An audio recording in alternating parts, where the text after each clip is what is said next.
My wife grinned and said, "I have a date tonight. Hope you're not jealous." But my reply wiped the smirk right off her face. I'll tell you what happened that morning, step by step, because looking back now, I realized the signs were all there. Ashley and I had been married for 3 years, and we had this routine where we'd sit in our kitchen every morning with our coffee before I headed to the auto shop. She'd be scrolling through her phone while I read the local news on my tablet, and we'd talk about our day ahead. That Tuesday started like any other in our Milwaukee home, the autumn sun streaming through our kitchen window, the smell of fresh coffee filling the air, and the comfortable silence of a couple who'd settled into their rhythm. Ashley was wearing that blue sweater I'd gotten her for Christmas, her blonde hair still messy from sleep, and she had this expression on her face that I couldn't quite read. She was stirring her coffee with this little smile that seemed different somehow. Now, Ashley had her quirks. She always stirred her coffee once, clockwise, and then set the spoon down on the same spot on the counter. But that morning, she stirred it twice. I noticed because in 3 years of marriage, I'd never seen her stir it twice. "So," she said, still stirring, "I'm going on a date tonight." The words came out so casually, like she was telling me about a dentist appointment. I looked up from my tablet, sure I'd misheard her. "What? A date? Don't be jealous, Jason." She said it with this smug little grin, like she was proud of herself for being so bold. My heart started pounding, but I kept my voice steady. "A date?" I repeated. "Yes, with someone I've been talking to. It's nothing serious, just dinner and maybe a movie." She was still stirring that coffee, round and round, like she was mixing up the perfect storm. I sat there for a moment, watching her, and something clicked in my mind. All those late nights when she said she was working extra shifts at the bank. All those times she'd come home with a different perfume scent clinging to her clothes. All those moments when she'd guard her phone like it contained state secrets. The pieces started falling into place with a clarity that was almost painful. "Well," I said, setting down my tablet and looking directly at her, "I hope your date thanks me for fixing those squeaky bed springs last weekend. Should make things much more comfortable."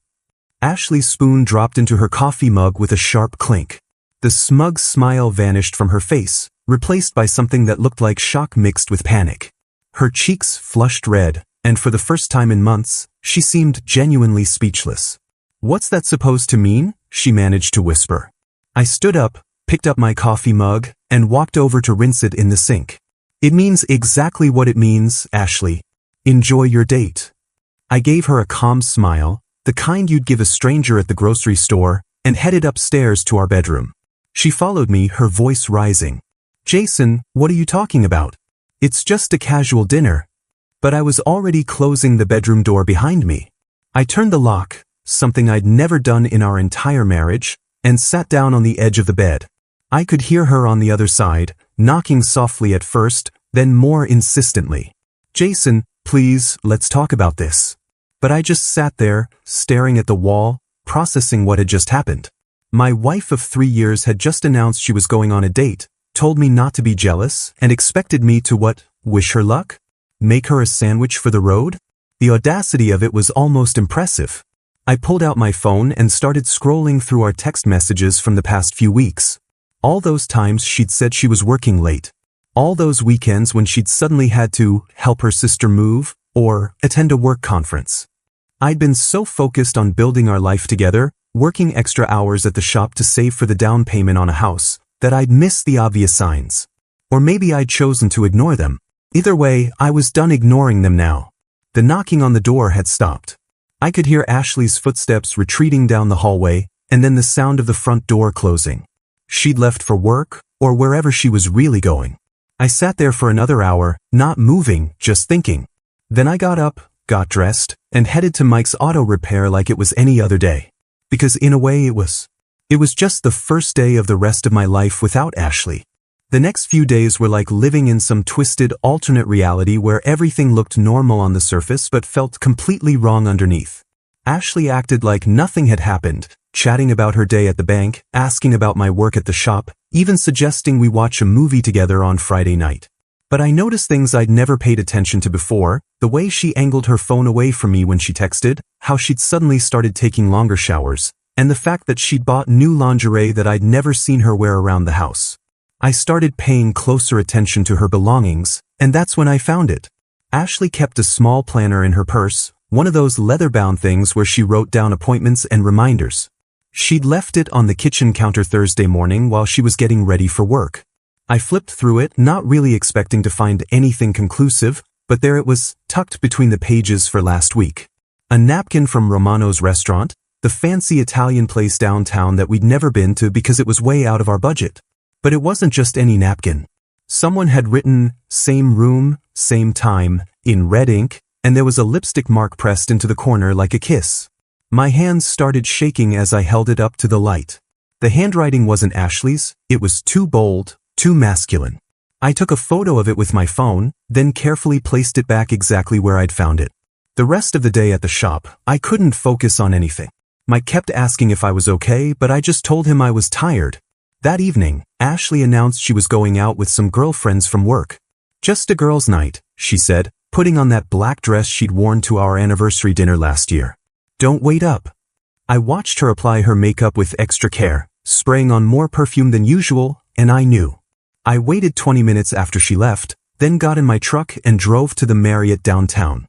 I'd had a hunch, and sure enough, there was Ashley's car in the parking garage.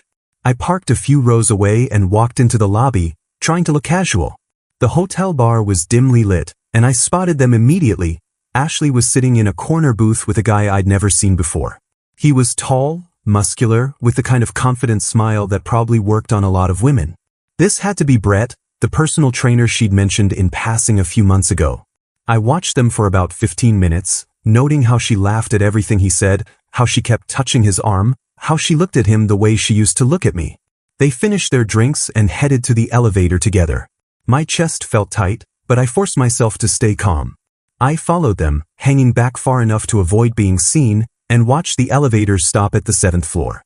I waited a few minutes, then took the next elevator up. The hallway was empty, and I could hear voices coming from room 712. I stood there for a moment, listening to my wife's laughter mixing with his deeper voice, and then I made my decision. I went back down to the business center off the lobby and printed out two things: the photo I'd taken of the napkin and a screenshot of Ashley's work calendar showing she'd blocked out this exact time with the note, "Personal appointment." I slipped both papers into an envelope from the front desk and wrote, "For your consideration," on the outside. Then I went back upstairs and slid it under the door of room 712. The voices inside stopped abruptly, and I could hear movement, probably someone walking to the door. I was already halfway down the hall by then, taking the stairs instead of the elevator. I drove home and sat in my living room, waiting. Ashley came home around midnight, trying to be quiet as she slipped through the front door. "How was girls' night?"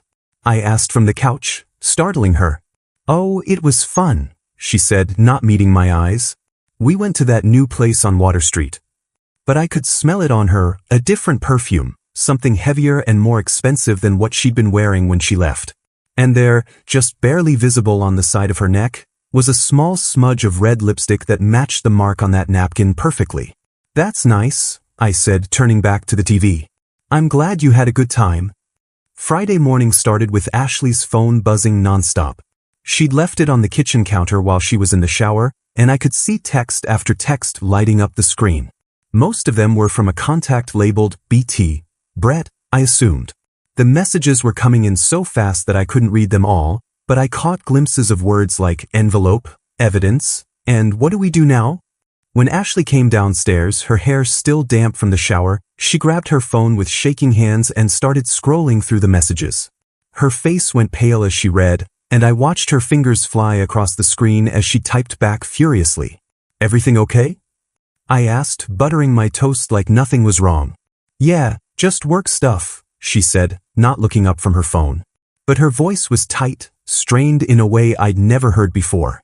The phone rang, and she glanced at the caller ID before quickly declining the call. It rang again immediately. She declined it again. By the third ring, her hands were visibly trembling. "You should probably answer that," I said, taking a sip of my coffee. "It sounds important." She shot me a look that was part panic, part suspicion, but she answered the phone this time. "Hello." Her voice was barely above a whisper. I could hear a man's voice on the other end, talking fast and urgent, though I couldn't make out the words. Ashley kept saying, "I don't know," and "calm down," and "we'll figure this out."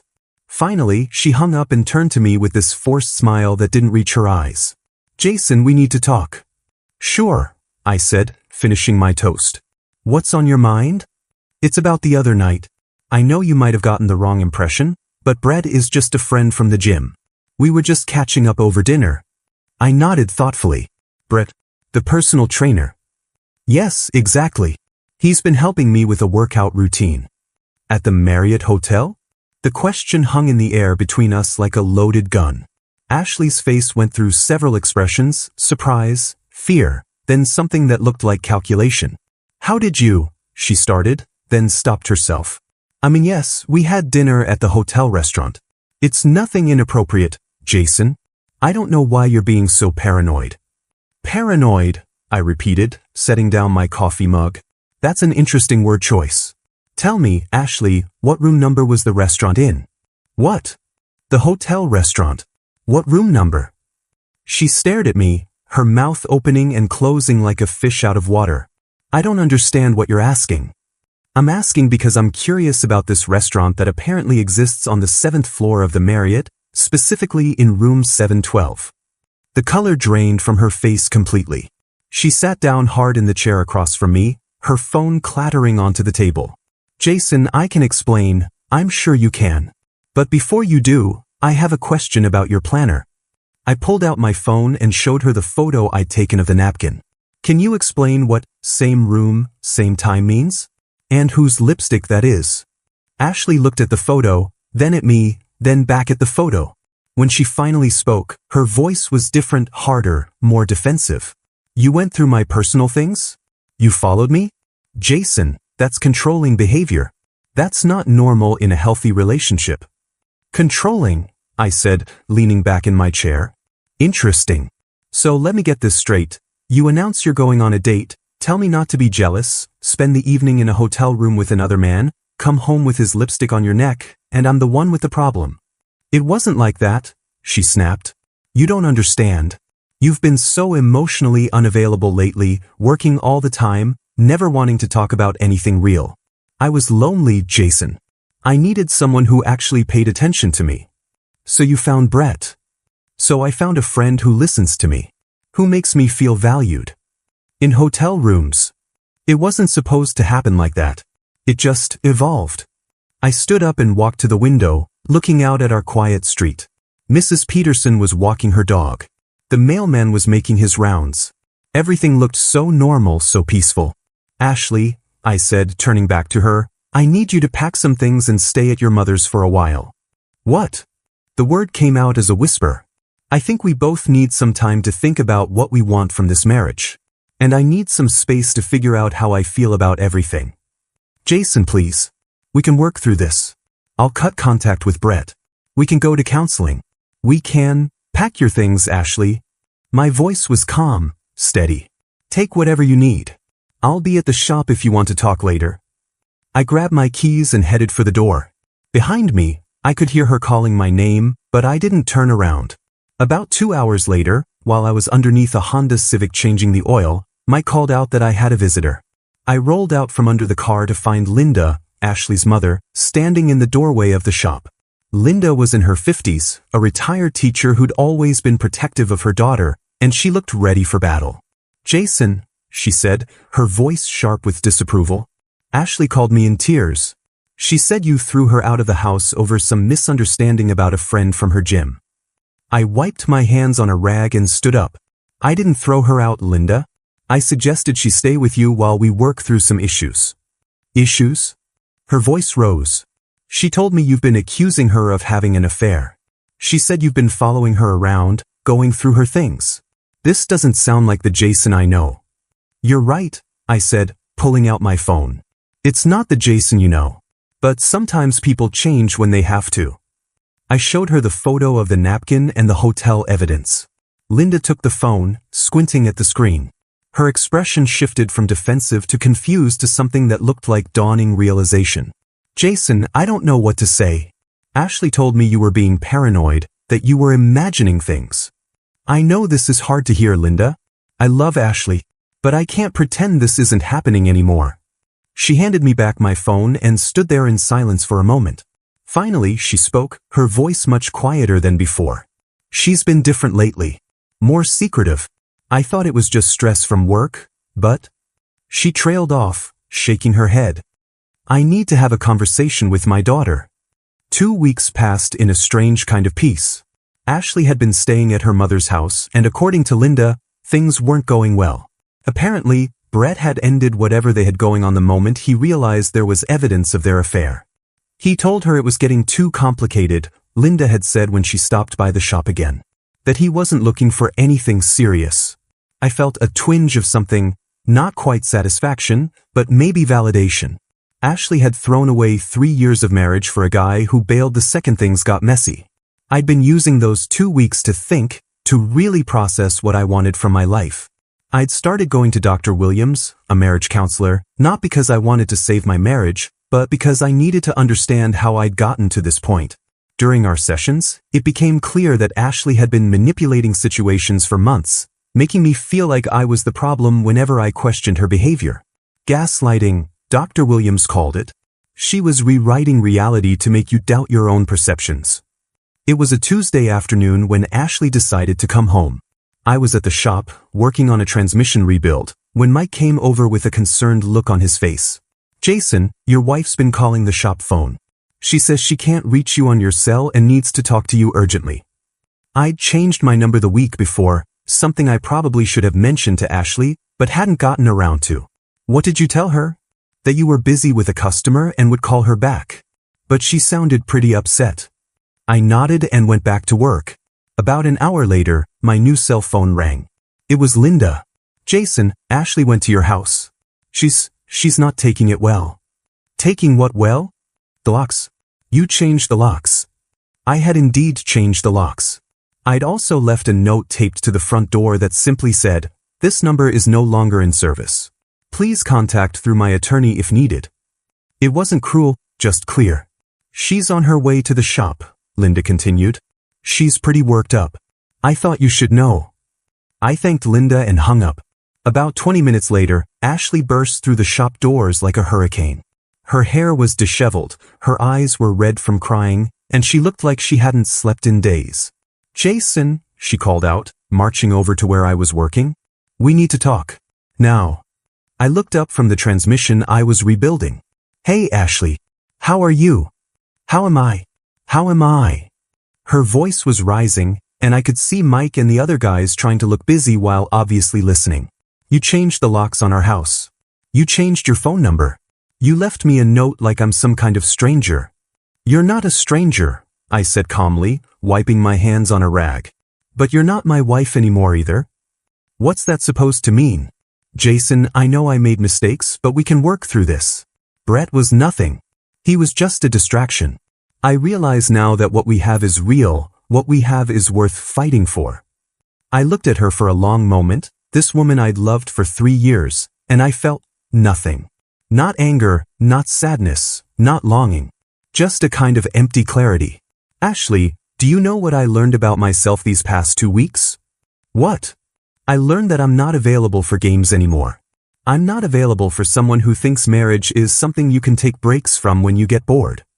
I reached into my pocket and pulled out my wedding ring. I'd stopped wearing it the day she left. I set it on the workbench between us with a soft metallic click. I'm not available for someone who thinks, "Don't be jealous" is an appropriate way to announce a date with another man. Ashley stared at the ring, then at me, then back at the ring. Jason, please. I love you. I made a mistake, but I love you.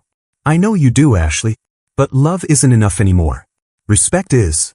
Trust is. And those are things you can't just decide to give back after you've taken them away. She stood there for a moment, looking lost and small in a way I'd never seen before. Then she picked up the ring and held it out to me. I don't want this to be over. It's been over since the morning you told me about your date, I said gently. I just finally accepted it. That was 6 months ago. Ashley tried calling Linda's house a few times, tried reaching out through mutual friends, even showed up at the shop once more. But I'd learned something valuable from Dr. Williams. Sometimes the most powerful response is no response at all. Silence has a way of speaking louder than any argument ever could. These days, I'm dating Amy, who manages the coffee shop 2 blocks from the auto shop. She's honest about her day, doesn't guard her phone like state secrets, and when she says she's going somewhere, she actually goes there. We take things slow, we talk about everything, and she makes me laugh in ways I'd forgotten were possible. Amy knows about Ashley, about the divorce, about all of it. And she's never once made me feel like I was asking for too much when I asked for basic honesty and respect. Sometimes I see Ashley's car drive past the shop, slowing down like she's thinking about stopping, but she never does. Linda told me Ashley moved to Madison, got a job at a different bank, and is trying to figure things out. I hope she does figure it out, I really do. But I also hope she figures it out far away from me, because I've built something good here, something solid, something based on the revolutionary idea that marriage should be a partnership, not a performance. And I'm not available for anything less than that anymore.